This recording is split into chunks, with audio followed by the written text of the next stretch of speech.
आजकल लोग घी के ऊपर ज्यादा फोकस्ड है। हर घर में घी बनता है, तो घी क्या वेट बढ़ाता है, वेट कम करता है? क्योंकि आजकल कुछ लोगों की नेगेटिव मेंटेलिटी है। घी मत खाइए दोस्तों। डॉक्टर्स भी बोलते हैं कि घी लेना नहीं चाहिए। सुबह ब्रेकफास्ट में दूध में घी डेली पिया जा सकता है, डेली पीना है, उसमें क्या है। घी से कोलेस्ट्रॉल बढ़ना ऐसा जरूरी नहीं है, कितनी मात्रा में ले रहे हो उसके ऊपर डिपेंड करता गेहूं का आटे से जो कुछ बनता है उसका शुगर लेवल बढ़ता है। नहीं, गेहूँ से कोई शुगर का कोई लेना देना नहीं। गेहूँ हज़ारों साल से हिंदुस्तान में चल रहा है। तो आयुर्वेद में इस प्री डायबिटिक या डायबिटिक उसके लिए क्या इलाज बताया गया है? में 3-4 टाइम खाना है ना, वो मिस्टेक है। बीच में पेट में कुछ भी नहीं डालना है, सुबह और शाम 2 ही टाइम खाने का आदत रखना है। अच्छी फिटनेस वाले डायबिटीज भी आ रहा है आजकल, जिम जाते हैं, पसीना बहाते। कर्नाटक के सुपरस्टार भी तो ट्रेडमिल पे डेटू आना साहब, 8:30 बजे रात में डेटू आना, ट्रेडमिल पे डेटू आना। उनकी क्या गलती थी? ट्रेडमिल पे जाना गलत थोड़ी। बिग बॉस के स्टार सिद्धार्थ शुक्ला, उनका भी फिटनेस लेवल इतनी अच्छी है कि ऑलमोस्ट उनको बिग बॉस में उनकी फिटनेस की वजह से लिया गया था। तो फिर डेथ क्यों हो? देखो, अब आप फाइबर कंटेंट की बात करते हैं लोग आजकल। मेरे को ऑयल के बारे में पूछते हैं। अब मेरे को ये बताओ कि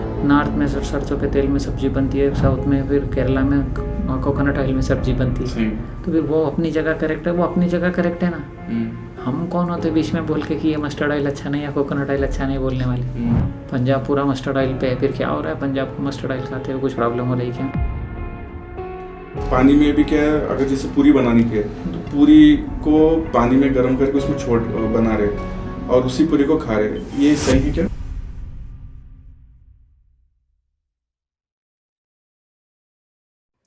स्वागत है आनंद जी, आचार्य, आज हमारे पॉडकास्ट चैनल पे आने के लिए।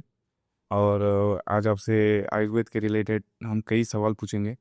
और मैं चाह रहा हूँ कि आपकी जितनी भी आयुर्वेद रिलेटेड जो ज्ञान है, नॉलेज है, तो आप उसको बारीकी से सुनाइए।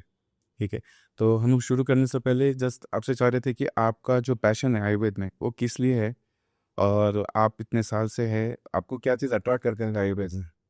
पहले भी शायद मैं पिछली बार भी बताया था, जैसे एंट्रेंस एग्ज़ाम लिखा था, एंट्रेंस एग्ज़ाम में रैंक आया नहीं था, तो फिर मेरे को सीट बीएमएस में लगी थी, तो मैं बीएमएस में आयुर्वेदिक में आ गया। तो फिर बाद में सोचा था कि प्रैक्टिस एलोपैथी करना है, लेकिन बाद में विचार आया कि नहीं, आयुर्वेदिक प्रैक्टिस करेंगे, मुझे फिर आयुर्वेदिक प्रैक्टिस शुरू कर लिया। बनना तो वैसे इंग्लिश एमबीबीएस डॉक्टर ही था, लेकिन सीट लगा नहीं था। तो कैसा लगता है आप इतने साल से आप ऐसे ऐसे पेशेंट्स देखिए जो क्रिटिकल केसेस को आपने हैंडल किया, आज आपने आयुर्वेद के द्वारा उनको आपको फील कैसा आता है? क्रिटिकल केस तो थोड़े बहुत, कोई ज़्यादा कोई हैंडल नहीं किया, नहीं कोरोना के टाइम पे किया था थोड़े क्रिटिकल केसेस उतने। अभी तो नॉर्मल केसेस ही आते हैं, ऐसा कोई क्रिटिकल केस आते नहीं अभी तो। नॉर्मल स्किन के, वायरल फीवर के और जॉइंट पेन वगैरह के, बैक पेन के, ये केसेस आते हैं ना। ओके ओके, सो शुरू करने से पहले मेरा एक सवाल आपसे था, पूछना था कि आजकल लोग घी के ऊपर ज़्यादा फोकस्ड है। हर घर में घी बनता है, तो घी क्या वेट बढ़ाता है, वेट कम करता है? क्योंकि आजकल कुछ लोगों की नेगेटिव मेंटेलिटी है और डॉक्टर्स भी बोलते हैं कि घी लेना नहीं चाहिए, और कुछ बच्चे उसको अवॉइड भी कर रहे हैं। खासकर अगर बच्चों को अगर देखा जाए तो घी का रोल कैसे रहेगा अगर इंडियन फैमिलीज में अगर देखा जाए तो? सुबह ब्रेकफास्ट में दूध में घी डेली पिया जा सकता है, डेली पीना है, उसमें क्या है। अब घी से, ओनली घी से कोलेस्ट्रॉल बढ़ना ऐसा ज़रूरी नहीं है, कितनी मात्रा में ले रहे हो उसके ऊपर डिपेंड करता है। हाँ, हम कितना ले तो रहे आजकल तो हर पकवान में भी घी होता है, हर स्वीट्स में घी होता है, और क्वालिटी भी इसका सही नहीं आ रही, तो बच्चों को इसका जो नेगेटिव इफेक्ट होता, तो उसमें आयुर्वेद का क्या रोल है? और अगर घी का हर स्पेशल, हम घी को ब्लेम नहीं कर सकते। हाँ, घी मिलावट आ रहा है, उस पर ब्लेम किया जा सकता है। उसके बेस पे बोला जा सकता है कि बॉडी के लिए अच्छा नहीं है बोल कर। अगर घी अच्छा में ओरिजिनल मिल जाता है तो लिया जा सकता है। घी में अगर मिलावट रही तो उसमें कौन क्या कर लेगा। हम्म, हाँ, मैं कुछ दिन पहले एक आर्टिकल पढ़ रहा था, तो उसमें जो है ना, सुश्रुता संहिता में लिखा है कि जो इतने हजारों साल पहले जो उसमें चीज़ें लिखी है, क्या वो चीज़ें आजकल मॉडर्न टाइम में यूज़ कर सकते हैं? क्योंकि आजकल की लाइफस्टाइल इतनी बिजी और स्ट्रेसफुल हो गई कि जो भी लोग हैं, स्पेशली अगर आप इंडिया में देखो या बाहर देख लो, लोगों के पास टाइम नहीं है कि वो कुछ खुद के लिए देखे। तो आयुर्वेद इसमें क्या रोल प्ले कर सकता है? अगर सुश्रुता संहिता ने जो दिखा है आज, उसको कैसे यूज़ कर सकते हैं? अगर सुश्रुत में भी लिखा, सुश्रुत संहिता में भी लिखा है, चरक संहिता में लिखा है, उन लोगों का ध्यान पहले भी दवा कम और दिनचर्या पे ज़्यादा था। आप दिनचर्या, आपका रूटीन कैसे रखते हैं, उसके ऊपर उनका कंसंट्रेशन ज़्यादा था। दवा का बाद में बताया जाता था। तो दवा को बाद में रखना है, पहले आपका रूटीन में कुछ बदलाव, कुछ गलत हो रहा है तो उसको सुधारना है, उस बारे में ज़्यादा बोला गया है। और सुश्रुत का ज़्यादा फोकस सर्जरी के ऊपर था।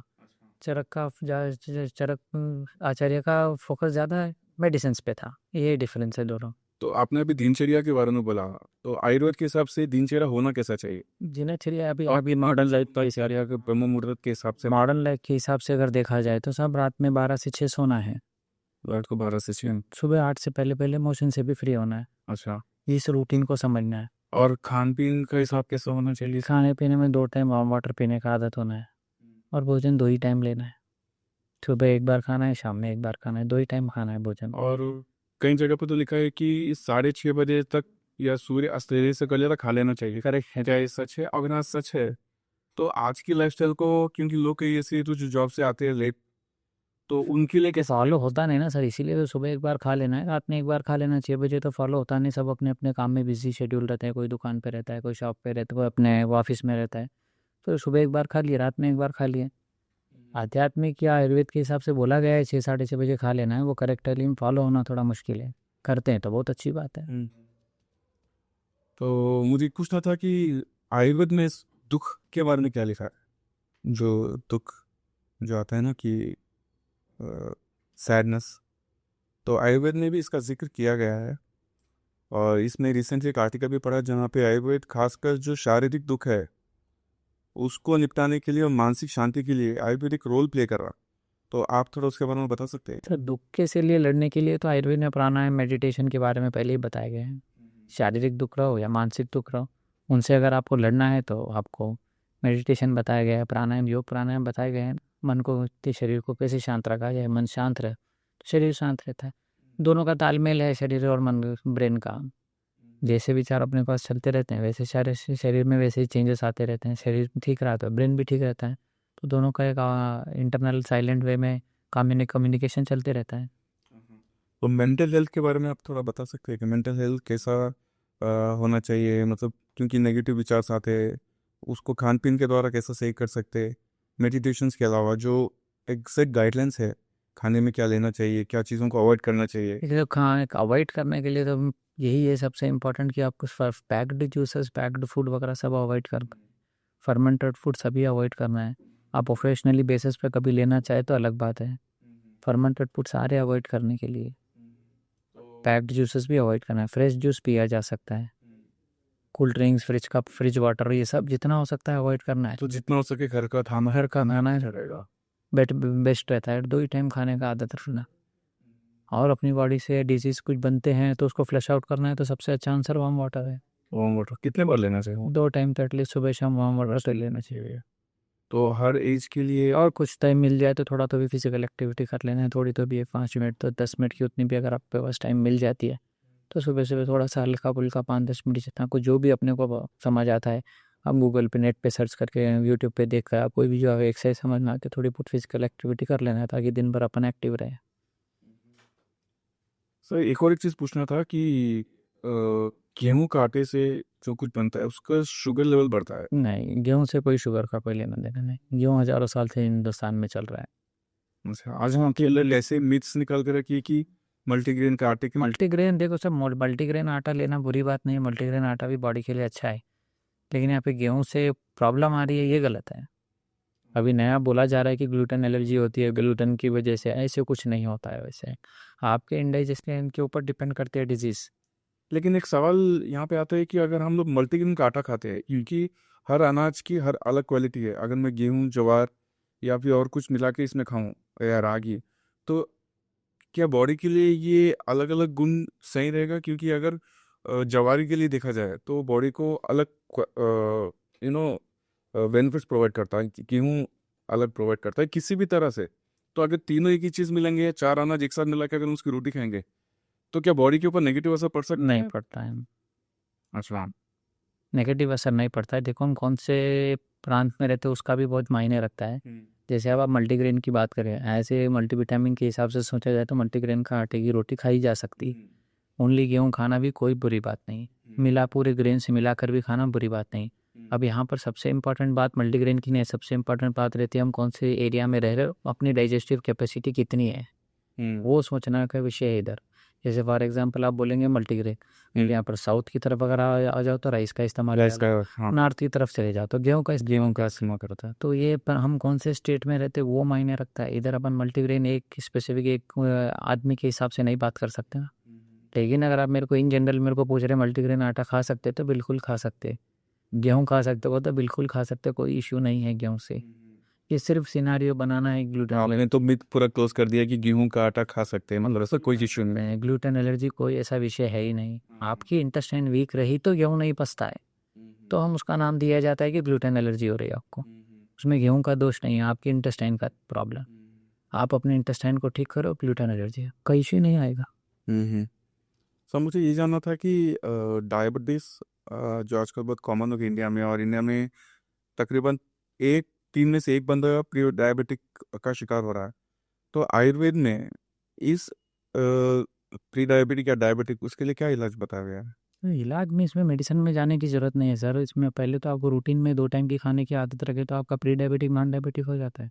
इन बिटवीन खाना ही सबसे बड़ा मिस्टेक है। जैसे कि क्या इन लोग आजकल डिस्टर्बेंस कैसे हो, तो सुबह ब्रेकफास्ट कर लेते हैं 11-12 बजे, फिर लंच भी कर लेते, 4 बजे फिर से खा लेते, फिर रात में खा लेते। ये जो दिन में 3-4 टाइम खाना है ना, वो मिस्टेक है।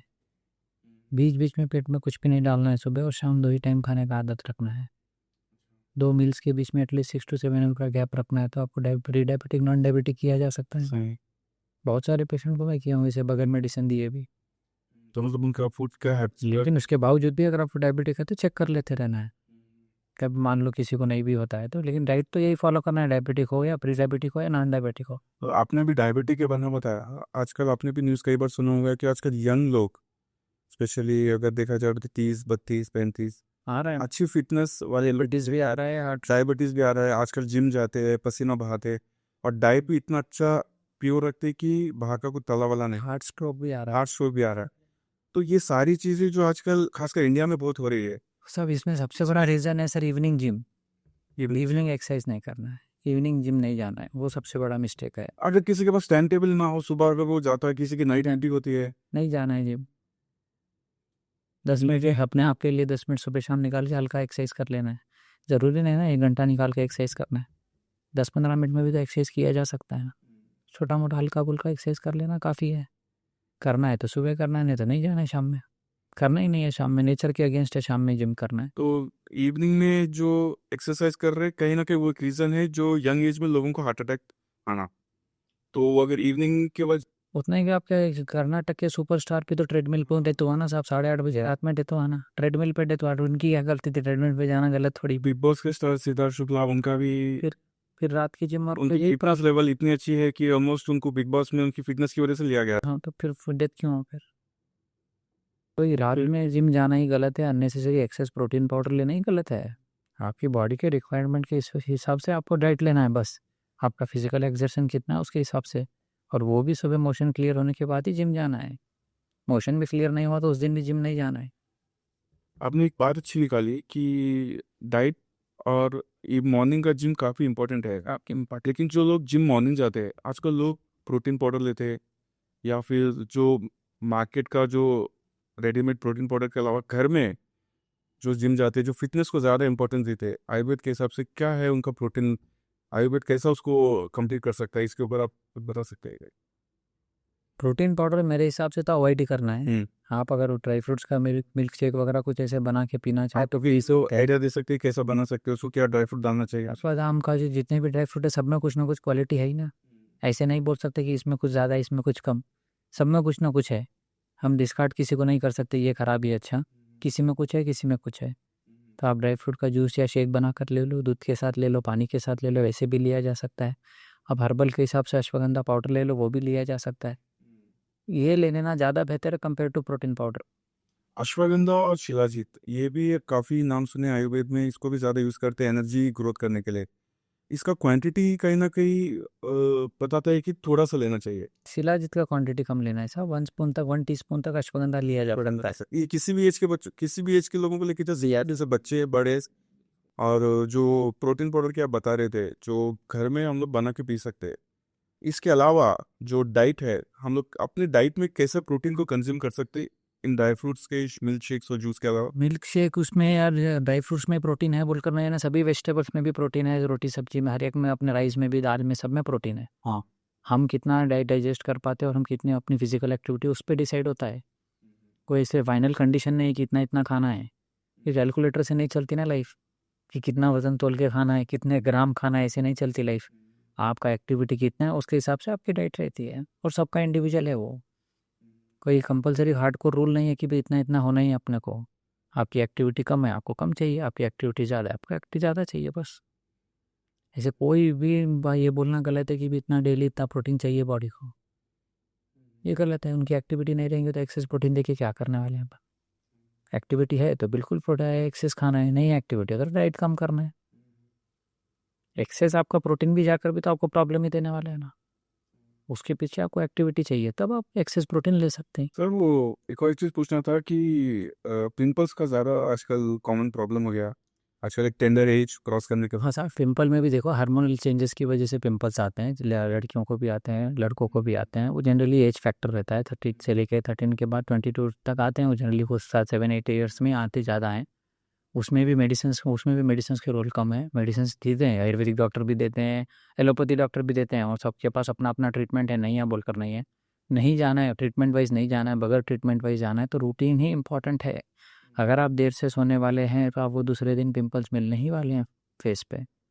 रूटीन के बारे में समझना बहुत ज़रूरी रहता है, विदाउट मेडिसिन जाना है तो, नहीं तो डॉक्टरों के पास तो मेडिसिन ही मिलने वाली आप। जो डाइट है या फिर जो नाइट का जो सोने का जो 12 to 6 कंपलसरी लाइफ में सोना है, बिफोर 8 मोशन जाने का लग रहा है सोना चाहिए इंसान सर। 6 to 7 आवर कम से कम सोना है। अच्छा, जो लोग जो नाइट कैलकुलेशन नहीं रहती साहब, लाइफ ऐसे गिनना नहीं रहता कि 8 घंटे बोला गया है तो 8 घंटे सोना है, टाइमिंग मस्ट है।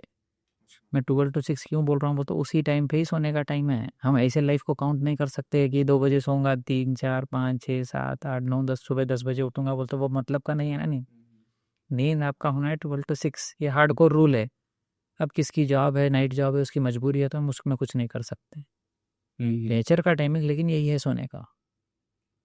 आपने एक बात करेक्ट बोली कि जो नाइट में जो काम करते हैं प्रॉब्लम है ना, डायबिटिक होने के, प्री डायबिटिक होने के चांस है, डायबिटिक होने के भी चांस है। प्लास्टिक डिपेंडेंट लाइफ हो गई, वो भी एक रीज़न हो गया आजकल डायबिटीज़ का। जो भी आप डायबिटीज़ का मेरे को पूछ रहे थे ना, प्लास्टिक डिपेंडेंट लाइफ हो गई, कैंसर भी होने का रीज़न वो भी बहुत बड़ा हो। पानी भी कैंसर प्लास्टिक में पिया जा रहा है, कोल्ड ड्रिंक भी प्लास्टिक में पिया जा रहा है, चाय भी प्लास्टिक में पी जा रही है, कॉफ़ी भी प्लास्टिक में पिया जा रहा है। प्लास्टिक डिपेंडेंट लाइफ हो गई, तो ये अवॉइड करने की कोशिश करना थोड़ा सा मुश्किल है, लेकिन सब अपना अपना इंडिविजुअलिटी पे अवॉइड करना है वो। आजकल ना वुमेंस में ना मेंस्ट्रुअल साइकिल का ज़्यादा प्रॉब्लम होता है, और उसके रिलेटेड आयुर्वेद में क्या सोल्यूशन दिए गए, और उसको घर में क्या आप सजेस्ट कर सकते हैं कैसा उसको करना चाहिए? क्या वुमेन साइकिल बहुत, पीसीओडी आजकल बहुत कम बहुत कॉमन हो होने गया, मान रहा है। बहुत कम। वो यंग जनरेशन में प्रॉब्लम यही है कि उनका रूटीन में अगर सुधार रहे तो पीसीओडी से भी बचा जा सकता है, मेंसेस को भी ठीक रखा जा सकता है। क्योंकि आजकल ज़्यादा लेडीज़ का आपका आंसर आप जैसे पूछ रहे हैं, उनको घर का ट्रीटमेंट बताना है, वो तो मुझे लगता है मुनक का बड़ा किस्म द्राक्षा बोलते हैं, वो 5-5 सुबह शाम द्राक्षा खाना है।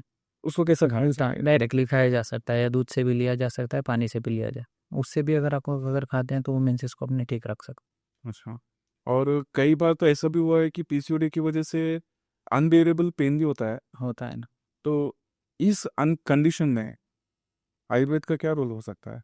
क्योंकि स्टार्टिंग में लोग उसको इग्नोर करते हैं कि पेन है तो साहब देखो, उस टाइम पे तो एलोपैथी का टैबलेट वगैरह लेके पेन को सबसाइड किया जा सकता है, लेकिन लेकिन परमानेंट सोल्यूशन नहीं है। परमानेंट सॉल्यूशन नहीं है, टेम्पररी वो ठीक किया जा सकता है। लेकिन पीसीओडी को सॉर्ट आउट करने के लिए आयुर्वेद में मेडिसिन है ना, पीसीओडी ठीक किया जा सकता है। लेकिन पीसीओडी का प्रॉब्लम पे से फिर हो जाता है, अगर आपके पास रूटीन नहीं है तो फिर हो जाता है, आपके फूड हैबिट में अगर मिस्टेक हुई तो फिर हो जाता है वापस, वो प्रॉब्लम है।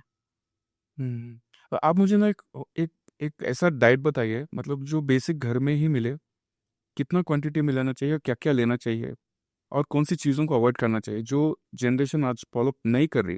आप उस पर थोड़ा बता सकते हैं कि क्या थाली में क्या क्या चीज़ें होनी चाहिए? सब वेजिटेबल्स चाहिए, अपना जो घर में जो सब्जी बनती है, 1 से 2 सब्जी बनती है, वो सब्जी चाहिए, रोटी चाहिए, दाल राइस वो चाहिए, कंप्लीट फूड वही हो कंप्लीट फूड। एक्स्ट्रा में ऐड ऑन करने के लिए आप रॉ वेजिटेबल खाए जा सकते हैं, आपके मील्स में ऐड करने में बटर मिल्क लिया जा सकता है, और इसके सिवा कुछ दूसरी और ऐड ऑन करने की वैसे ज़रूरत नहीं है। स्वीट पसंद है तो एक प्लेट स्वीट खाया जा सकता है, लेकिन दो जो भी हम ले रहे हैं वो 2 टाइम में डिवाइडेड होना है, सुबह मॉर्निंग और इवनिंग, 3 टाइम में डिवाइडेड नहीं होना है। ब्रेकफास्ट नहीं करके ब्रेकफास्ट में आप मिल्क ले लो, डायरेक्ट 11-12 लोगों को लंच कर लो डायरेक्ट, और 8 बजे डिनर कर लो। मान लो 8 बजे आपसे नहीं होता है तो 10 बजे डिनर कर लो, इन बिटवीन नहीं खाना है।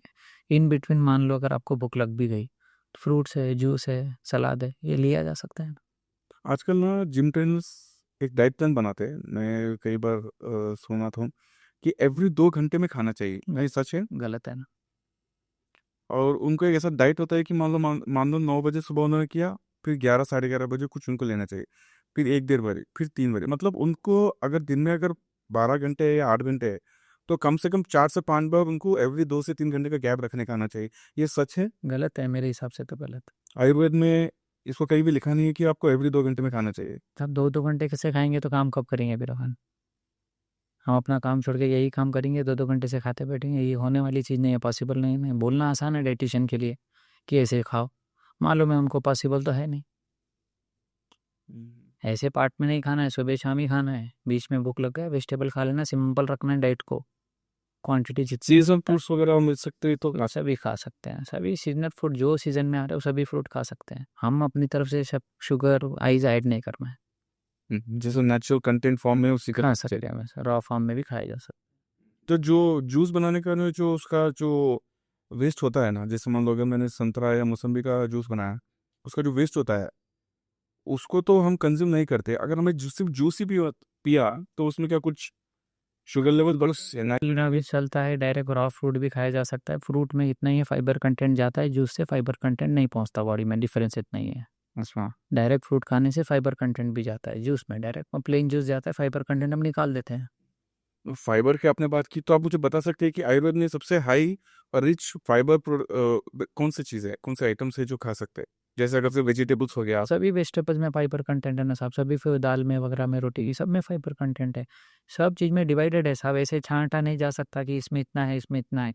हाँ, कम और ज़्यादा रह सकता है, लेकिन सब अपना अपना क्वालिटी है। देखो अब आप फाइबर कंटेंट की बात करते हैं, लोग आजकल मेरे को ऑयल के बारे में पूछते हैं। अब मेरे को ये बताओ कि नॉर्थ में सरसों के तेल में सब्जी बनती है, साउथ में फिर केरला में कोकोनट ऑयल में सब्जी बनती है, तो फिर वो अपनी जगह करेक्ट है, वो अपनी जगह करेक्ट है ना। हम कौन होते बीच में बोल के कि ये मस्टर्ड ऑयल अच्छा नहीं या कोकोनट ऑयल अच्छा नहीं बोलने वाले। हम ये सोचना है, इम्पोर्टेंट बात ये है। फिर पूरा केरला कोकोनट ऑयल पे ही सब्जी बन रहा है ना, सबको क्या हो रहा है केरला को बताओ जरा। पंजाब पूरा मस्टर्ड ऑयल पे है, फिर क्या हो रहा है? पंजाब मस्टर्ड ऑयल खाते हुए कुछ प्रॉब्लम हो रही है क्या? वहाँ के वेदर कंडीशन है, वहाँ पर उतनी ठंडी पड़ती है तो उनके लिए मस्टर्ड ऑयल सूटेबल है, यहाँ वेदर कंडीशन के हिसाब से कोकोनट ऑयल सूटेबल है। आजकल तो मार्केट में कई रिफाइंड ऑयल्स भी आ गए हैं, और रिफाइंड ऑयल अगर देखा जाए बोलो तो हार्ट के जो प्रॉब्लम है, तो आप कौन सा ऑयल लेना सजेस्ट करेंगे? जैसे अगर सरसों का तेल हो गया, घानी में जो होता है सो ऑयल अच्छा रहता है सर, लेकिन आजकल हर एक जगह पहुंचाना मुश्किल है ना, पॉसिबल नहीं। पहुंचाएंगे कैसे? इंडिया की इतनी पॉपुलेशन है, बड़ी बड़ी कंपनी वाले ही रिफाइनर वाले ही पहुंचा सकते हैं ना सब जगह ही, घानी वाले कितना तेल निकाल के दे देंगे, ये इश्यूज रहते हैं ना। तो रिफाइनर एक सब्स्टिट्यूट हो गया, सब्स्टिट्यूट लेकिन वो हेल्थ के लिए ठीक नहीं है, लेकिन आजकल तो डबल रिफाइंड ऑयल्स आ गए। मार्केट में जब पहुंचा नहीं सकते तो फिर मार्केट तो जो मिलेगा तो पर पब्लिक तो खरीदेगा ही ना, बैठे थोड़ी रहेगा, तो वहाँ पहुंचाना पड़ता है, पहुंचाने की कम्युनिकेशन गैप है ना उसमें। आपने पॉइंट रेस किया, उसके ऊपर मुझे एक सवाल याद आ रहा है। आजकल ना विदाउट ऑयल खाने का आजकल चलन चल रहा है, लोग आजकल क्या है, नो ऑयल फूड बना रहे, डिशेस बना रहे, वो क्या सही है? खा सकते हैं ना सर, विदाउट ऑयल की सब्जी भी खा सकते हैं, या फिर बॉडी के लिए थोड़ा ऑयल लगना चाहिए? ऑयल पहुंच जाता है तो बहुत अच्छा रहता है, क्योंकि लुब्रिकेशन चाहिए बॉडी को। हम बगैर विदाउट आजकल तो तेल लुब्रिकेशन भी कम हो जाता है। पानी में भी क्या है, अगर जैसे पूरी बनानी की है तो पूरी को पानी में गर्म करके उसमें बना रहे और उसी पूरी को खा रहे, ये सही है क्या? खाया जा सकता है, लेकिन लुब्रिकेशन नहीं मिलता है पानी से। हमको थोड़ा ऑयल भी चाहिए, एक्सेस मात्रा में नहीं चाहिए, कम क्वांटिटी में चाहिए, लेकिन खाने में क्या अर्ज है? ऑयल क्वांटिटी मैटर करती है, हम सब खाया जा सकता है, हम कितना खा रहे ये मायने रखता है, क्या खा रहे से भी ज़्यादा कितना खा रहे ये मायने रखता है। सर ये हेयर ऑयल्स की आप तो बाल छट रहे, और आजकल यंग लोगों के बाल छट रहे, आजकल तो किसी की एज भी नहीं है जिनके बाल रह रहे अभी, तो आप आयुर्वेद इसमें से क्या था, कौन सा ऑयल बेस्ट है, कैसा मसाज करना चाहिए? बाल झड़ना, बाल वाइट होना ये कॉमन है, डॉक्टर्स को भी हो जाते हैं, वो अलग बात है, सबको हो रहा है, क्योंकि हम लोग डाइट वाइज डिस्टर्बेंस है, पहली बात तो। दूसरी बात, अगर आपको हेयर फॉल से बचना है तो भले आप कोकोनट ऑयल भी लगा रहे हो तो लगाया जा सकता है, आप होममेड ऑयल भी यूज़ कर सकते हैं, लेकिन साथ में न्यूट्रिशन के बारे में भी सोचना है, इनटेक के बारे में, कुछ ना कुछ कैल्शियम रिलेटेड मिल्क प्रोडक्ट या बटर मिल्क जैसे कुछ ना कुछ बॉडी में जाना है, तो हेयर फॉल को ठीक रखा जा सकता है। सिर्फ ओरल हमारी एक्सटर्नल एप्लीकेशन से सॉर्ट आउट होने वाला नहीं है ना प्रॉब्लम, वो एक्सटर्नल एप्लीकेशन से आपको टेम्पररी सॉर्ट आउट हो जाता है, आई फिर से डिस्टर्बेंस होता है, तो आपको ऑयल का हेयर का ट्रीटमेंट क्या एक मेंटेनेंस थेरेपी है। कोई ऐसे नहीं है कि कुछ है कोल्ड कॉफ फीवर नहीं है कि जैसे आज दे दिया ठीक हो गया। डिजनरेशन हेयर में चालू रहता है तो उसको मेंटेन करके चलना है बोलकर ओल्डन डेज से डेली ऑयल लगाया जाता था, डेली कोकोनट ऑयल लगाता है। ऐसे नहीं था कि एक ही दिन लगाना है, हफ्ते में एक ही दिन लगाना है, महीने में एक ही दिन लगा। अभी ट्रेंड चल गया है कि वो कम लगाना है, ऑयल से ये होता है, ऑयल से डैंड्रफ हो जाता है, ऑयल से फलाना हो जाता है, अभी ट्रेंड चल गया है। तो पहले तो नहीं था ना ये ट्रेंड। तो सिनारियो क्रिएट किया जाता है, ऑयल लगाने से बाल खराब होते। और मुझे एक चीज़ पूछना था, इस ऑयल की बात अब करें, बच्चों को या बड़ों को आजकल बहुत कॉमन हो गया सर्दी जुकाम होना, उससे कैसे बचा जा सकता है?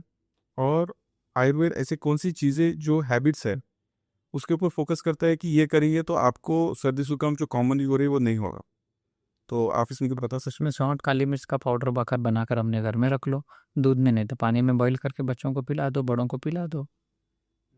वो भी बॉईल करके पिया जा सकता है, इम्यूनिटी बढ़ जाती है आपको, उससे भी आपको कोल्ड कफ से बचा जा सकता है। क्योंकि सडनली अगर वेदर चेंज हो गया, सर्दी से गर्मी हो गई, फिर गर्मी से फिर बरसात होगी, तो ये सब किसी भी वेदर के लिए काम आ जाएगा, किसी भी मौसम के लिए। किसी रेनी सीजन में बच्चों को प्रॉब्लम होता है ना, हम्म। समर सीजन में और वेदर कोल्ड वेदर में ज़्यादा होता नहीं, विंटर में होता नहीं है, समर सीजन में ज़्यादा नहीं, रेनी सीजन में ज़्यादातर उन्होंने। तो मुझे एक पूछना था कि किसी को अगर वेट बढ़ाना है तो क्या चीज़ें लेनी चाहिए आयुर्वेद में, और रेगुलरली क्या है जो कंज्यूम करेंगे तो उनका वेट बढ़ेगा, और अगर वो चीज़ों को एक्सेस लिया गया या फिर कम लिया गया तो बॉडी पे क्या इम्पैक्ट पड़ेंगे? मान लो अगर किसी का वेट कम है, उसको वेट बढ़ाना है, तो आयुर्वेद ऐसे क्या क्या चीज़ें उनको सजेस्ट करेगा खाने के लिए, और कितना कितना क्वांटिटी में उनको खाना चाहिए? वेट गेन के लिए देखिए साहब, अपने डाइट में या तो अपनी डाइट की क्वांटिटी बढ़ाना, जैसे आपकी फिजिकल एक्टिविटी नहीं है या फिजिकल एक्टिविटी के हिसाब से आपका हम जो रोटी राइस जो भी खाते हैं उसकी क्वांटिटी बढ़ाना है, तो हम उससे वेट गेन किया जा सकता है। क्या चीज़ें हैं जो वेट गेन कर? रोजाना हम जो रूटीन फूड खा रहे हैं उसकी क्वांटिटी बढ़ाना है। जैसे फॉर एग्जांपल अगर मुझे केला खाना है तो कितना केले खानी चाहिए, और केले के बाद मुझे कुछ और खाना चाहिए, या सिर्फ केले तक ही मेरी डाइट रखनी चाहिए? सर जैसे आप ब्रेकफास्ट की बात करेंगे तो सुबह दूध और बनाना ले लिया आप, दूध और बनाना। लंच अच्छे से उसमें 2 रोटी बढ़ के खाना है, इवनिंग के टाइम पे भी जो हमें नॉर्मल डाइट है उससे रोटी बढ़ के खाना है, इससे ही आपको वेट गेन करना है ना। ऐड ऑन में हम आप हर्बल सप्लीमेंट लिया जा सकता है, आप मॉडर्न का सप्लीमेंट ले सकते हैं वेट पुट ऑन करने के, जैसे प्रोटीन पाउडर नहीं तो हर्बल के हिसाब से सोचना है तो अश्वगंधा वगैरह लेकर भी वेट पुट ऑन कर सकते हैं। और अपने जो भी हम डेली डाइट में फूड लेते हैं ना उसकी क्वांटिटी बढ़ा के वेट पुट ऑन करना है। जिसको वेट पुट ऑन करना रहता है तो सप्लीमेंट के साथ साथ क्वांटिटी बढ़ाना है। क्वांटिटी बढ़ाने के लिए पहले उसकी एक्टिविटी तो चाहिए ना, भूख तो लगना चाहिए ना, तभी बढ़ेगी ना क्वांटिटी, ऐसे ही तो नहीं बढ़ने वाली है, फोर्स करके तो नहीं खाया जा सकता। सही। तो आपने क्वांटिटी की बात की, लेकिन कई बार ऐसा होता है कि लोगों को डाइजेशन की प्रॉब्लम होती है, और आजकल इतनी कॉमन हो गई कि अगर कोई बंदा अगर कुछ भी खा लिया तो डाइजेशन का प्रॉब्लम होता है, और उसको डाइजेस्ट होता नहीं वो फूड। सर वो टाइम डिस्टर्बेंस है, टाइमिंग पे नहीं। नहीं, अगर जो टाइम पे भी खाए, मतलब अगर कोई टाइम रूटीन फॉलो करता है, जैसे कोई फिटनेस है जो खुद का ध्यान रखता है, वो अपने हिसाब से टाइम का पोर्शन खाता है, अगर किसी की 30+ हो गई, ये तो बहुत कॉमन हो गई, डाइजेशन का इशू है, तो आप ऐसा कुछ बता सकते हैं जहाँ पे डाइजेशन का प्रॉब्लम है बिल्कुल ना रहे, या फिर हम घर में ही कुछ ऐसी चीज़ें यूज़ करें जो घरेलू उपाय हो जाए उसमें? आसान तरीका तो वार्म वाटर है सर, इसके बावजूद भी अगर आपको डाइजेशन में दिक्कत हो रही है तो घर के ऑप्शन में बहुत ऑप्शन है अपने पास, जीरा वाटर है, सौंफ का वाटर, सौंफ का पानी है, ये कुछ छोटी छोटी चीज़ें लेकर भी आप अपना डाइजेशन को ठीक कर किया जा सकता है। आजकल तो माइग्रेन की भी प्रॉब्लम ज़्यादा हो गई है, कई बार माइग्रेन की प्रॉब्लम जगह ज़्यादातर देखने को कंपेयर करते हैं तो जेंट्स से ज़्यादा लेडीज़ को लेडीज़ को होती है। माइग्रेन के हाँ, प्रॉब्लम। उनका वजह क्या है और इसको हम कैसे ट्रीट कर सकते हैं? क्योंकि अगर आप डॉक्टर के पास जाएंगे तो आपको दुनिया भर के डॉक्टर दवाई देगा, आपको टेस्ट बोलेगा, फिर बोलेगा कि चश्मा का नंबर बढ़ गया, ऐसे बहुत से सिनेरियो से जहाँ पे। सर माइग्रेन अलग है सर, हेडेक की बात पर हाई साइड देखी जाती है, हेडेक की बात की जाती है तो हाई साइड का भी एक रीज़न हो सकता है, सर्वाइकल नेक की वजह से भी पेन आ सकता है, हाइपरटेंशन की वजह से भी पेन आ सकता है, माइग्रेन तो ही है। तो माइग्रेन एक अलग प्रॉब्लम है, हेडेक एक अलग प्रॉब्लम है। तो अगर आपको हेडेक है आप तो डॉक्टर को लगता है तो वो आई साइड के वाले के पास भेज देता है अगर आपका आई साइड का इशू है तो, नहीं तो आपको सर नेक की वजह से पेन आया तो वो तो सर्वाइकल का इशू हो गया। इसके बावजूद ये दोनों भी नहीं रहते हुए भी अगर आपको पेन आता है तो उसको माइग्रेन बोला जाता है। हाइपरटेंशन भी नहीं है आपको और पेन आ रहा है तो माइग्रेन बोला जाता है। उसका इलाज कैसा है आयुर्वेद? इलाज में तो मेडिसिन तो डॉक्टर एलोपैथी में तो पेन किलर ही दी जाती है, आयुर्वेद में अच्छा ट्रीटमेंट है उसका नहीं, उसमें भी अगर वगैरह ट्रीटमेंट जाना है तो फर्स्ट उसमें भी पेशेंट को ये ध्यान रखना है कि उसका नींद कब है, मोशन कब है, उसके बारे में समझते हुए अगर वो सुबह सुबह मॉर्निंग आवर्स में दूध में घी डालकर पी लेता है तो माइग्रेन से फाइट किया जा सकता है। मोशन क्लियर रखना है। रात में सौंफ का पानी पी लिया, सुबह दूध में घी पी लो, तो माइग्रेन से भी फाइट किया जा सकता है। आपने एक चीज़ सही बोली कि पेट से डाइजेशन, पेट से भी कहीं ना कहीं प्रॉब्लम होती है। लीक रहता है ना डाइजेशन का, हाँ माइग्रेन का भी लीक रहता है। हाँ, तो पेट को साफ करना कैसा करना चाहिए, मतलब कितना क्लीन डाइट होना चाहिए? जो हम लोग डाइजेशन का जो प्रॉब्लम है, माइग्रेन का इसी सीपी में जो रह रहे हैं लगभग लोग कॉन्स्टिपेशन है, सेंसिटिवेशन है। तो वो कॉन्स्टिपेशन से बचना है तो आपको सौंफ का पानी डेली रात में लेना है। ये सब बोल भी रखा जा सकता है घर में, सौंफ भी रखी जा सकती है डेली 1 स्पून सौंफ का भी, और सौंफ का एक पाउडर लेकर भी पानी में घोल के पिया जा सकता है। ये भी तो ऑप्शन है ना, डेली बेसिस पे लिया जा सकता है। कॉन्स्टिपेशन क्लियर रखो तो आपको माइग्रेन से में राहत मिल जाती है। और उसके बाद भी नहीं होती है तो फिर सोचना है आपको डॉक्टर से कंसल्ट करने। रूट कॉज पर प्रॉब्लम मेन यही है, एसिडिटी का, गैस का भी और माइग्रेन का भी।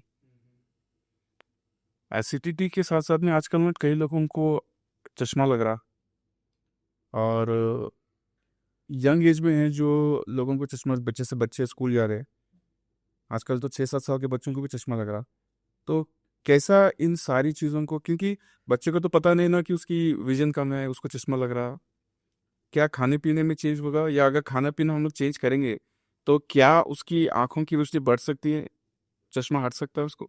रोका जा सकता है सर, चश्मा हट सकता है ऐसे तो नहीं क्लेम कर सकते, रोका जा सकता है, नंबर को रोक सकते हैं हम। तो उसके लिए सुबह सुबह ब्रेकफास्ट में बच्चों को दूध, बगैर शक्कर का दूध में घी और एक खोपरा दे देना है, खोपरे का पीस दे देना है। उसको डेली बेसिस पे अगर दिया जाता है तो नंबर रोका जा सकता है।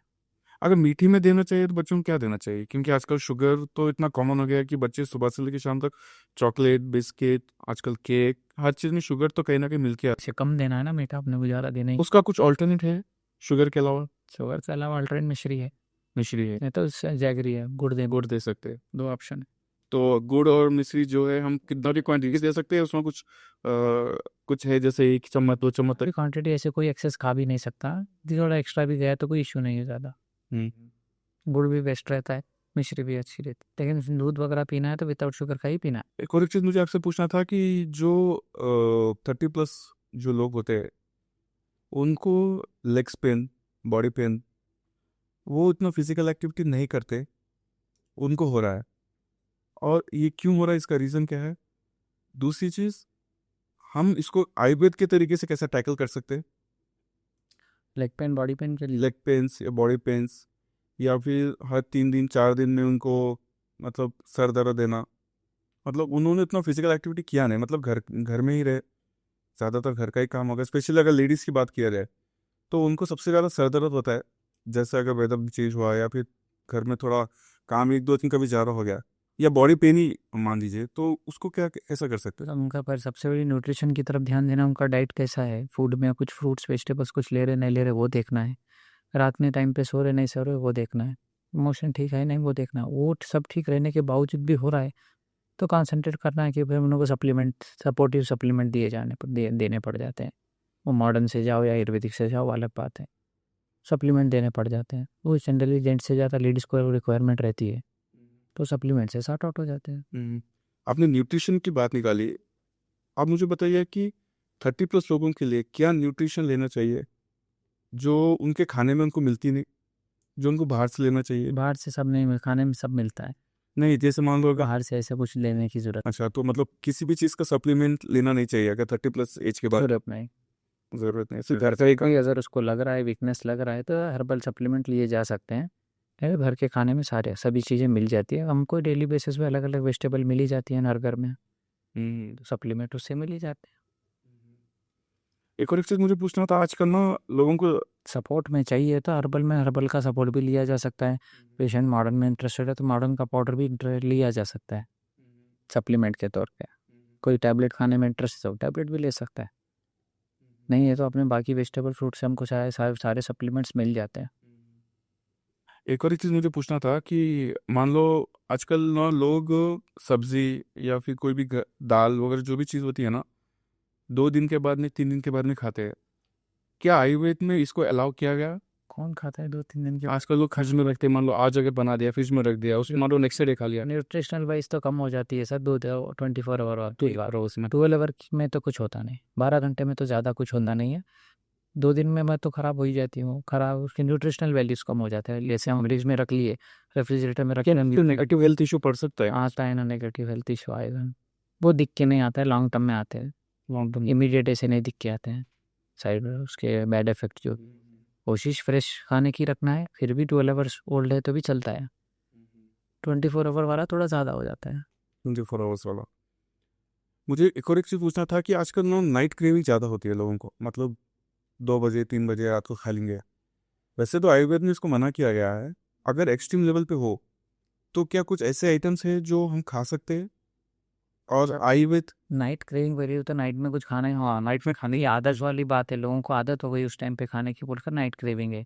अगर क्योंकि अगर मैं 6:30 बजे मैं अपना डिनर खत्म करूं आयुर्वेद के हिसाब से, सूरज अस्त होने से पहले, तो ऑब्वियसली तो मुझे तो रात में भूख लगेगी, मान लो 12 बजे 1 बजे, तो उसको कैसे टैकल कर सकते हैं? जूस पिया जा सकता है ना, फ्रूट खाए जा सकते हैं ना साहब, तो उसमें भी तो नेचुरल शुगर होता है ना, तो क्या बॉडी के लिए उसका कोई प्रॉब्लम नहीं है ना। नेचुरल शुगर से कोई प्रॉब्लम नहीं है, हम ऊपर से शुगर ना मिला है तो वो कोई इश्यू नहीं है ना। और ऊपर से सीधी सीधी बात इसमें है सर, शुगर जो हम खाते हैं वो शुगर फैक्ट्री में बनती है, फ्रूट्स में जो शुगर है वो ऊपर वाले की दी हुई है, यही डिफरेंस है मेन। तो हमको ऐड ऑन नहीं करना है, जो है सो इसमें खा लिया जा सकता है, इसीलिए जो सारे फ्रूट खाए जा सकते हैं शुगर पेशेंट। कितना खा रहे वो फिर मायने रखता है, कोई ऐसा फ्रूट अवॉइड नहीं है शुगर पेशेंट को, सभी फ्रूट खाए जा सकते हैं। अच्छा, एक मिथ मैंने सुना था कि कैरेट, बीटरूट और जितने भी हरी सब्जी है वो खाने से आंखों की रोशनी बढ़ती है, क्या ये सच है? सच है, बढ़ती है ना, सभी वेजिटेबल से आंखों में हेल्प होता है। और कई लोग तो ऐसे हैं जो रेगुलरली खाते हैं बट उनको कुछ इफेक्ट नहीं दिखता, और जब चश्मा का जो नंबर होता है उनका ना कम होगा ना उनका बड़ा होगा, सिर्फ उतना ही रहेगा स्टैग्नेंट। लेकिन अगर जिसको चश्मा हटाना ही है तो आप कैसा कर सकते हैं? चश्मा हटाना थोड़ा सा मुश्किल काम है साहब, उसमें बहुत सी चीज़ें ध्यान देनी पड़ती है, पेशेंट उतना ध्यान नहीं देता है। नंबर रोका जा सकता है, डाइट फॉलो करे, वेजिटेबल्स वगैरह लेकर नंबर को रोका जा सकता है। डेनेमिल, डेली डेनेमिल आंवला जूस पी के भी नंबर को रोका तो जा सकता है, ये कम नहीं किया जा सकता लेकिन नंबर तो रोका जा सकता है। डेली डेनेमिल आंवला जूस ले लेना है, उससे भी नंबर कैंसिल होते हैं। कैसे लेना चाहिए उसको, डायरेक्ट पानी में या नॉर्मल ब्रश और करने के बाद में, मोशन से फ्री होने के बाद में टेनेमिल daily empty stomach P low. Market में बहुत सारे कंपनियों का मिलता है, रामदेव बाबा पतंजलि का भी मिलता है, और भी कोई कंपनी का मिलता है, ऑनलाइन पे मिल जाता है। डेली 10 ml आंवला जूस पी लो, काफ़ी है। तो आप कुछ ऐसा सजेस्ट करेंगे कि ये चीज़ें खाएंगे तो आपको एटलीस्ट 50-60 ईयर्स तक आपको कभी थकान नहीं होगी? आपको जैसा कुछ डाइट बता सकते हैं, या फिर आप कुछ ऐसी चीज़ें बताएंगे जो उनके हैबिट्स में चेंज हो सकते हैं, जो आयुर्वेद सजेस्ट करता है उस चीज़ को? क्योंकि आजकल कैसा है कि 30-40 क्रॉस होते कि नहीं कि लोगों को वीकनेस स्टार्ट होती है, और कई ऐसे भी लोग हैं जिनको 60 ईयर्स के बाद तक उनको कुछ वीकनेस नहीं रहती। तो आप ऐसा कुछ बता सकते हैं जहाँ पे आयुर्वेद उनको सजेस्ट करेगा कि आप इसको अगर डेली हैबिट में यूज़ करोगे तो आपको लॉन्ग टर्म में बेनिफिट्स ज़्यादा होंगे? हाँ सर, उसमें फूड से भी ज़्यादा कुछ ना कुछ टाइम निकाल के अपना फिजिकल एक्टिविटी पे ध्यान देना है। हम हर चीज़ फूड्स पे डिपेंड नहीं रह सकते, फूड के भरोसे नहीं रह सकते। हम फूड के हिसाब से अपनी खुद कुछ एक्टिविटी के लिए अपने आप के लिए समय निकालो तो ही हम अपनी बॉडी को ठीक रख सकते हैं। हम सोच रहे हैं न्यूट्रिशनल वाइज हम ये खा लेंगे तो एनर्जी आ जाएगी, ये खाने से आ जाएगी, ऐसे नहीं है। जितना भी खा रहे हो उसके हिसाब से अपने को कुछ ना कुछ एनर्जी कंज्यूम करने के लिए कुछ ना कुछ एक्टिविटी चाहिए, वो एक्टिविटी पे ही हम अपनी बॉडी को मेंटेन रख सकते हैं 40-50 ईयर्स में भी। मुझे ये जानना था कि आयुर्वेद में स्किन के लिए क्या उपाय है? अगर किसी को पिंपल्स के अलावा भी अगर जैसे धब्बे हो गए और पैचेस आते हैं आजकल स्किन पे, ब्लैक स्पॉट्स आते हैं, और कई लोगों को तो यंग एज में आते हैं, जैसे अगर किसी की शादी हुई नहीं या होने वाली है, उसको कैसे ट्रीट कर सकते हैं? और आजकल यंग जनरेशन को ये आने का रीज़न स्ट्रेस लेवल भी हो गया सर। स्ट्रेस लेवल से बॉडी में क्या होता है, हीट अग्रवेट होता है, वो हीट अग्रवेशन से बॉडी ब्लैक होना स्टार्ट हो जाए। तो हीट बढ़ने के कारण बहुत सारे फूड में मिस्टेक होता है, जो रूटीन में मिस्टेक है वो तो को सबसाइड करने के लिए वो पेशेंट को कोशिश करना है कि अपना रूटीन ठीक करे। नहीं तो वो क्या करेगा, डॉक्टर के पास जाएगा, डॉक्टर अपना अपना क्रीम लिख के दे देगा उसको, आयुर्वेद वाला आयुर्वेदिक की लिख देगा, एलोपैथी वाला अपनी क्रीम लिख के दे देगा। बचना है इन क्रीमों से भी और मेडिसिन से बचने का तरीका, तो फिर वो अपने को रूटीन में सुधार करना ही पड़ता है।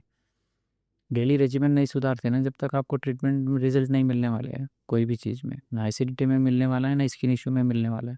सपोर्ट में रिस्पॉन्स नहीं आ रहा है तो सपोर्ट में मेडिसिन ली जा सकती है, वो जिसको जो पसंद है वो ले सकता है। मॉडर्न लेना चाहता है मॉडर्न लेता है, आयुर्वेद लेना चाहता है आयुर्वेद लेता आपने हीट की बात की थी। अगर किसी भी बंदे को, अगर उसको पता चलना चाहिए कि उसकी बॉडी किस टाइप की है, जैसे वात पित्त दोषस है, उसको कैसे पता है। चलेगा? पित्त कफ तीनों भी बॉडी में रहते ही हैं सर, कुछ भी कम ज़्यादा रहते हैं, कि उस तीनों भी अपनी अपनी जगह रहते ही हैं बॉडी में। कम ज़्यादा वाला मैं बात है इधर, किसी में ये कम ये नहीं है बोलकर नहीं बोला सकते, तीनों भी रहते हैं, किसी में एक ज़्यादा रहता है। तो वो कैसा कंट्रोल किया जा सकता है? उसको कैसा पता चल जाता, पता चलेगा कि मेरी बॉडी में वात ज़्यादा है या पित्त ज़्यादा है, जिसकी वजह से मुझे ये चीज़ें नहीं खानी चाहिए, या फिर मुझे ये चीज़ें खानी चाहिए ताकि मुझे मेरी बॉडी में थोड़ा और हेल्थ इश्यूज वो ना हो? चीज़ों को समझने के लिए फिर उनको मदर फादर के बारे में थोड़ा पता होना चाहिए जनरेशन को, कि मदर फादर का हैबिट कैसा है, मदर फादर को ज़्यादा क्या होता है, जल्दी से पसीना आता है क्या, एसी सूट होता है क्या, क्या फूड में उनको सूट होता है, उसके बारे में सोचते हैं तो कुछ वो पेशेंट अपने आप का कंज्यूमर अपने आप के बारे में समझ सकता है कि भाई मेरी भी बॉडी ऐसी है।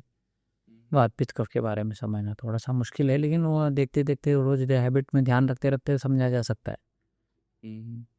एक डोमिनेंट रहता है हर एक की बॉडी में कुछ ना कुछ, किसी में वात डोमिनेंट रहता है, किसी में पित्त रहता है, किसी में कफ डोमिनेंट रहता है, वो लेकिन आता है फादर मदर से। डॉक्टर साहब, मुझे ये जानना है कि आजकल काफ़ी लोगों का एंजाइटी, डिप्रेशन, स्ट्रेस लेवल, इसके अलावा भी बहुत सी चीज़ें ऐसी हो रही जो खुद को कंट्रोल नहीं कर सक रहे, अपने आप को मानसिक शांति नहीं ला सक रहे। तो आयुर्वेद का क्या रूटीन रहेगा और इसको किस तरीके से हम लोग बदलाव कर सकते हैं इसको? अरे तो अभी जनरेशन में सबसे बड़ा प्रॉब्लम हो गया ओवर थिंकिंग में, तो फ्यूचरिस्टिक हो गए। प्रेजेंट में क्या चल रहा है उसमें जीने की कोशिश करना है, फ्यूचरिस्टिक थोड़ा कम होना है। जैसे पढ़े चलते चलते जॉब के बारे में, पैसों के बारे में सोचना चालू हो जाते, फिर जॉब मिलता नहीं, उस वजह से भी लोग डिप्रेशन में आ जाते। तो फ्यूचरिस्टिक नहीं होना है, पहले प्रेजेंट में क्या चल रहा है उसमें रहने की कोशिश करना है, तो हम एंजाइटी डिप्रेशन से बचा जा सकता है। होम रेमेडीज पे चाहे डाइट वगैरह में अगर बोलेंगे तो फ्रूट जूसेस, पाइनएप्पल जूस वगैरह उनको यूज़ किया जाता है, मिल्क और घी यूज़ किया जाता है, तो हम डिप्रेशन से एंजाइटी से थोड़ा बचने में हेल्प होता है। ये चीज़ें फॉलो कर सकते हैं। प्राणायाम भी एक अच्छा ऑप्शन है इन चीज़ों से फाइट करने में। विदाउट मेडिसिन का इलाज प्राणायाम से भी हम एंजाइटी से बचा जा सकता है, डिप्रेशन से बचा जा सकता है। ये चीज़ें सोचना है और मेन फ्यूचरिस्टिक होना बंद करना है, प्रेजेंट में आना है थोड़ा। फ्यूचरिस्टिक होने की वजह से आज बच्चे भी डिप्रेशन में जा रहे हैं, एंजाइटी में जा रहे हैं। मेरे को फ्यूचर में जॉब मिलेगा नहीं मिलेगा, फ्यूचर में मेरे साथ क्या होगा, इस वजह से ये प्रॉब्लम है। जैसे आप कोरोना में देखेंगे कि 4 लाइन गूगल पे पढ़ के मेरे को ये हो गया, मेरे को कोरोना हो गया, इस वजह से आदमी ओवर थिंकिंग में चला जा, और उससे क्वेश्चन नहीं बोल सकते। हाँ, मेजर रीज़न वो, अगर वो रोक लिए तो डिप्रेशन और एंजाइटी से बचा जा सकता है। मुझे एक और चीज़ पता करना था कि आजकल बच्चों को खासकर मेमोरी का थोड़ा प्रॉब्लम हो रहा है, मेमोरी लॉस हो रही है, बच्चे याद करते हैं और उसको अगर दोबारा पूछा जाए तो उसका जवाब दे नहीं सकते, या फिर वो जवाब देंगे तो भी प्रॉपर तरीके से आता नहीं। उसमें हम लोग क्या कर सकते हैं? उसको कौन सी चीज़ें सजेस्ट कर सकते हैं आयुर्वेद में, जैसा कुछ खान पीने में जो उनकी हैबिट्स को चेंज कर सकते? बताया था ना आपको, जो अखरोट वगैरह में ड्राई फ्रूट और दूध में घी वगैरह बताया, इससे वो इम्प्रूवमेंट बॉडी में भी हेल्प होता है। और हर्बल मेडिसिन के हिसाब से बात करेंगे तो ब्राह्मी वगैरह की सिरप मार्केट में मिल जाएगी आपको, उनकी सिरप मार्केट से लाकर आप सिरप भी टेम्पररी 2-3 बॉटल सिरप भी दी जा सकती है, एनर्जी ऐसे मेमोरी बूस्टर के जैसे। क्या बच्चों को अश्वगंधा की जो क्वांटिटी आपने बताई थी, 1 चम्मच से ज़्यादा अगर दिया जा सकता है क्या? आराम से दिया जा सकता है, दूध के साथ? पानी से भी दिया जा सकता है, दूध से भी दिया जा, और उसको मॉर्निंग में दिया जाना, एम्प्टी स्टमक? ऐसे कुछ नहीं, इवनिंग में भी दिया जा, कभी भी दिया जा सकता सकता, सुबह दे देना ज़्यादा बेहतर रहता है। रात में तो वैसे भी सोना ही रहता है ना, तो सुबह दे देना ज़्यादा बेहतर रहता है। रात में भी दिया जा सकता है क्योंकि अश्वगंधा नींद लाने में भी हेल्प करता है, तो नींद भी अच्छे से आ जाती है। और मुझे एक लास्ट सवाल आपसे पूछना है कि जो स्लीप डिसऑर्डर आजकल काफ़ी लोगों को हो रही है, उसमें आयुर्वेद का क्या रोल रहेगा? क्योंकि आजकल यंग जो बच्चे हैं, और चाहे लेडीज़ हो या फीमेल्स हो, जो भी हो, प्रॉपरली नींद ना होने का जो कारण हो रहा है, उसका रीज़न क्या है और उसका क्या सोल्यूशन सजेस्ट करेंगे? हाँ सर, अपनी नींद रात की ठीक करना है तो अपने को गट क्लियर करने के लिए, जो अपने को नींद अच्छी रखना है तो पहले आपका गट क्लियर रहना है, इंटेस्टाइन क्लियर रहना है, तो आपका नींद अच्छा रहता है। तो इस पहले भी बताया था मैं, सौंफ का पानी पी के आपका पहले गट क्लियर। तो गट हेल्थ क्लियर करने के लिए सिर्फ सौंफ का पानी एक ही बहुत सारे ऑप्शंस हैं, मैं तो इजी बता रहा हूँ आपको। ऑप्शंस तो बहुत सारे हैं, बहुत सारे मेडिसिन हैं, हर्बल में भी है तो मॉडर्न में भी है, लेकिन मैं घर का ऑप्शन बता रहा हूँ कि भाई इजीली मैंने कहीं सुना था कि गट हेल्थ को सही करने के लिए जो है ना, कर्ड राइस भी, बटर मिल्क भी एक अच्छा ऑप्शन है, गट हेल्थ बटर करना है। अगर इसको रेगुलर सब ठीक रहती है, जब इंटेस्टाइन जब क्लियर रहती है गट हेल्थ ठीक रहती है, तो गट हेल्थ के लिए बटर मिल्क अच्छा है, कॉन्स्टिपेशन के लिए सौंफ वाटर अच्छा है। ये कर कर आप गट हेल्थ ठीक करते हो तो आपके anxiety, brain related issue, memory related issue भी सॉर्ट आउट होते हैं। एसिडिटी रिलेटेड भी इशू आता है, एसिडिटी रिलेटेड भी इशू सॉर्ट आउट होते हैं। तो जितना हो सके बटर मिल्क जो कंज्यूम करना है ले अपने डाइट में compare to curd, buttermilk ज़्यादा बॉडी को अच्छा है, तो बटर मिल्क का कंजम्पशन ज़्यादा रहना है। अच्छा, मुझे एक और एक सवाल पूछना था। आजकल नेगेटिव कॉम्बिनेशन फूड्स होते हैं, जैसे अगर हम दो चीज़ मिला के नहीं खा सकते, तो आप मुझे कुछ ऐसे फूड्स बताइए जिसका कंबाइन करके हम नहीं खा सकते, और आयुर्वेद में उसको अवॉइड किया ऐसे है। तो बहुत सारा है सर, हनी और घी भी नहीं खाया जाता कॉम्बिनेशन में, लेकिन कई लोग नहीं खाते वो, तो बोलने की ज़्यादा ज़रूरत भी नहीं है। और एक्सेस वार्म वाटर में भी हनी लेकर नहीं दिया जाएगा, नॉर्मल ल्यूक वार्म वाटर में हनी लिया जा सकता है, तो ये कॉम्बिनेशन भी गलत है, तो वो नहीं लेना है। और एक कॉम्बिनेशन है जो, लेकिन उसमें भी लोग ज़्यादा खाता नहीं है, जो हम खाते हैं दही बड़ा, दही बड़ा। तो उड़द दाल का और कर्ड का भी कॉम्बिनेशन करेक्ट नहीं है, लेकिन मार्केट में खाया जाता है, वो नहीं खाना है, टेस्ट उनको मिलता है ना उसमें, लेकिन वो कॉम्बिनेशन करेक्ट नहीं है। उड़द की दाल और दही। ठीक है सर, बहुत बहुत धन्यवाद आपका आज हमारे पॉडकास्ट पे आए।